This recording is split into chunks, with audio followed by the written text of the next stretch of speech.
To all of you. हमने जो ये एसकेट पीजीटी फिजिक्स की सीरीज चलाई है उसमें आज हमारा एक नया टॉपिक है apparent weight of a body in a lift. Lift से हमने देखना है कि एक लिफ्ट के अंदर किसी बॉडी का जो अपीरेंट वेट है वो कितना होगा।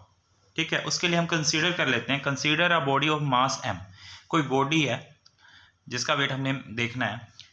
Consider a body of mass M place on a weighing machine of a lift. Lift का जो वेइंग मशीन है जिस पे हम खड़े होंगे तो उस पे कह रहा है the actual wait of the body is mg। Actual में जो उसका वेट है बॉडी का वो कितना है, mg है। इट एक्ट्स वर्टिकली डाउनवर्ड, और आपको पता है जो वेट होता है वो हमेशा डाउनवर्ड लगता है, नीचे की तरफ लगता है weight. On the weighing machine after a reaction R his apparent weight of the body. तो अब वो एक नॉर्मल रिएक्शन की बात करता है, ये आपने फ्रिक्शन में पढ़ा हुआ है 11th में, तो उससे रिलेटेड ही है। तो हम पहला क्या करते हैं, देखो पहला केस है मेरे पास, when a lift is at rest. अगर लिफ्ट किस पे है, रेस्ट में है। जैसे मान लो ये लिफ्ट है, ठीक है, लिफ्ट है रेस्ट पे, या यूनिफॉर्म मोशन में भी हो सकती है। ठीक है, और मोशन जो है इसका अपवार्ड भी है और डाउनवर्ड, ऊपर की तरफ भी हो सकता है और नीचे की तरफ भी हो सकता है। तो हमें पता है, मान लो ये इसका नीचे वेइंग मशीन का काम कर रहा है, इस पे कोई बंदा खड़ा है। अब इसका जो वेट है वो तो नीचे की तरफ लग रहा है, और अपन ने अभी बात की थी जो इसका वेट होगा एक्चुअल में वो mg होगा, और वेट हमेशा नीचे की तरफ लगता है। वेट अगर नीचे की तरफ लगता है तो हम नीचे की तरफ ऐसे शो कर देते हैं। और आपको पता है वेट ना एक तरह की फोर्स ही होती है, तो हम इसको f से भी लिख सकते हैं। और इसी के ही रिस्पेक्ट में एक ऊपर की तरफ एक रिएक्शन हो रही होती है जिसको हम नॉर्मल रिएक्शन r से लिखते हैं।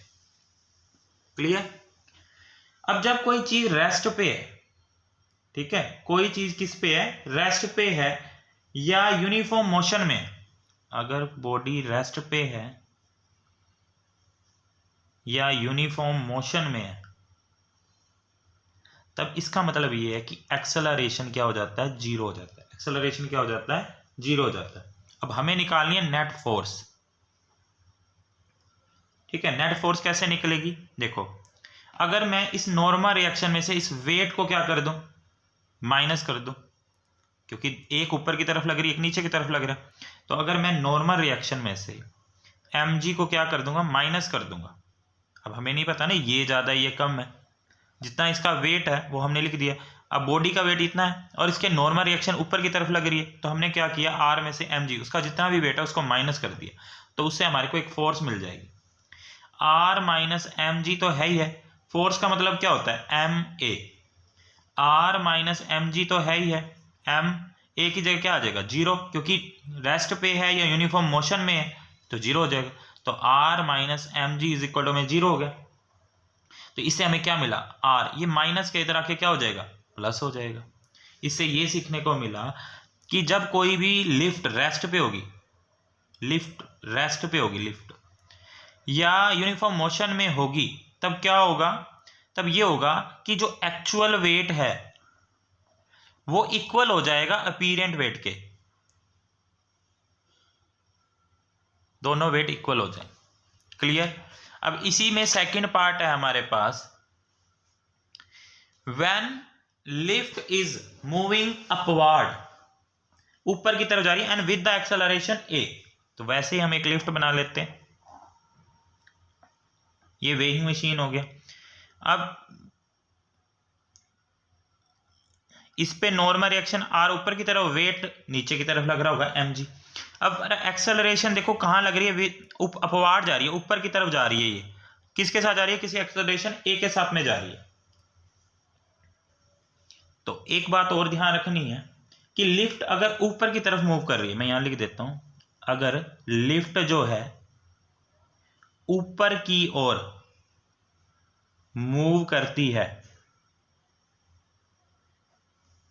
तो नेट फोर्स भी ऊपर की तरफ होगी, नेट फोर्स भी ऊपर की तरफ होगी। इससे क्या पता लगा, इससे ये पता लगा अगर नेट फोर्स ऊपर की तरफ होगी तो r बड़ा होगा, किससे, mg से। क्लियर? तो हमारे पास फॉर्मूला फिर यही बनेगा, आर, देखो ये बड़ा है और इसमें से इसको माइनस कर देंगे तो हमारे को नेट फोर्स क्या मिलेगी, F, R minus M G is equal to में क्या हो जाएगा, एफ की जगह M A, R is equal to में एम ए, ये माइनस के इधर आके क्या हो जाएगा, प्लस हो जाएगा। तो आर इज इक्वल टू में एम कॉमन ले लें तो ए प्लस जी बन जाएगा। इससे क्या मिला, इससे ये मिला कि जो अपीरेंट वेट होगा वो इंक्रीज कर जाएगा, इंक्रीजेज होगा, बढ़ जाएगा। क्लियर। नेक्स्ट है हमारे पास when a lift is moving downward, अगर लिफ्ट नीचे की तरफ आ रही है,